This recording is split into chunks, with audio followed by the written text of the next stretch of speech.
मुझे इस अपने विचारों को प्रस्तुत करने का अवसर दिया है और सभी निर्णायकगण को मैं सबसे पहले धन्यवाद करना चाहूँगी। सर्वभौमन, आज मुझे एक ऐसे विषय पर बोलने का अवसर मिला है जो कि केवल शब्द नहीं बल्कि एक प्रार्थना है, सारे जनों के लिए, हम सभी के लिए। आज मैं आप सभी के समक्ष अपने विचारों को इस तरह प्रस्तुत करना चाहूँगी जो कि हम सभी के लिए महत्वपूर्ण है। आज मैं आप सभी के समक्ष बारी बारी से इन सभी चीज़ों को एक लेख के रूप में प्रस्तुत करूंगी।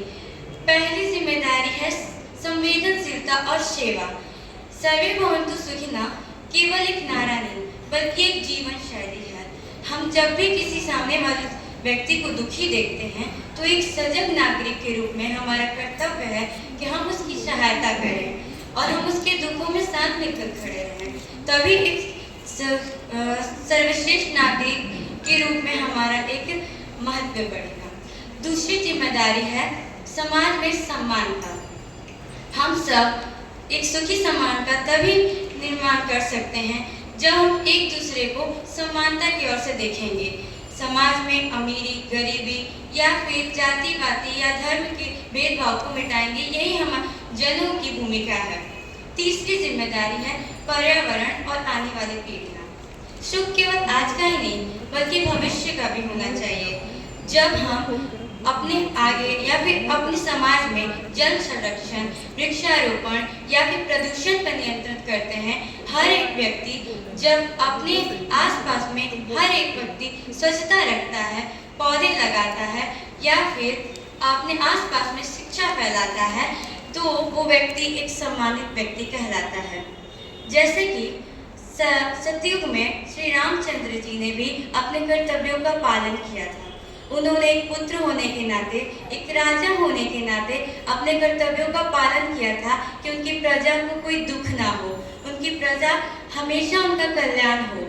और यहीं पर आती है गौतम बुद्ध की बात। महात्मा गौतम बुद्ध ने भी अपने साम्राज्य को इसलिए त्याग दिया था ताकि जन का कल्याण हो, सभी सुखी रहें। सभी को ज्ञान देने के लिए, सभी को शिक्षा देने के लिए उन्होंने 29 वर्ष की आयु में अपना घर त्याग दिया था और सबको ये बताया कि कोई भी इंसान, कोई भी व्यक्ति अपने जन्म से बड़ा नहीं बल्कि अपने कर्म से बड़ा होता है। अगर हमारा कर्म अच्छा है, अगर हम दूसरों की भलाई सोचते हैं, अगर हम अपनी ही तरह दूसरों को सोचते हैं, हम दूसरों के बारे में कुछ भी, जैसे कि कोई भी इंसान हो, अगर अपनी नज़र से दूसरों के दुख को समझेगा, दूसरों के दुखों को उबारने की कोशिश करेगा तो हमारा जन का जो जन्म है वो सुखी जरूर होगा। और मेरा आप सभी से यही आग्रह रहेगा कि आप दूसरों को नहीं बल्कि खुद में ये अमल करें कि हम किसी भी व्यक्ति को कभी दुखी नहीं देखेंगे। हम हर एक रोज़ किसी न किसी की सहायता ज़रूर करेंगे। मेरी माँ हमेशा कहती है कि बेटा तुम कहीं भी जाना, कहीं भी रहना, कितना भी संस्कार मतलब कितना भी पढ़ लेना, पर अपने संस्कारों को, अपने कर्तव्यों को मत भूलना।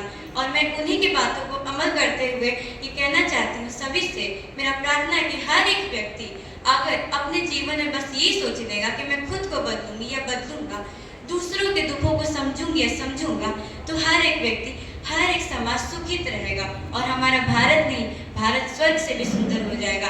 लोग कहते हैं ना कि भारत जो है उसका स्वर्ग जम्मू कश्मीर है, नहीं, भारत, अगर ये बातों को हम यही पालन करते हैं तो हमारा भारत स्वर्ग से भी सुंदर हो जाएगा और हर एक गली, हर एक घर मंदिर से कम नहीं होगा। तो मेरा सभी से यही मतलब अनुरोध रहेगा कि आप सभी इन सभी चीज़ों पे अमल करके एक बार ज़रूर सोचें। और बीच में भाषण में जो भी मेरे से गलतियाँ हुई हैं उन्हें मैं क्षमा प्रार्थना आप सभी से और धन्यवाद।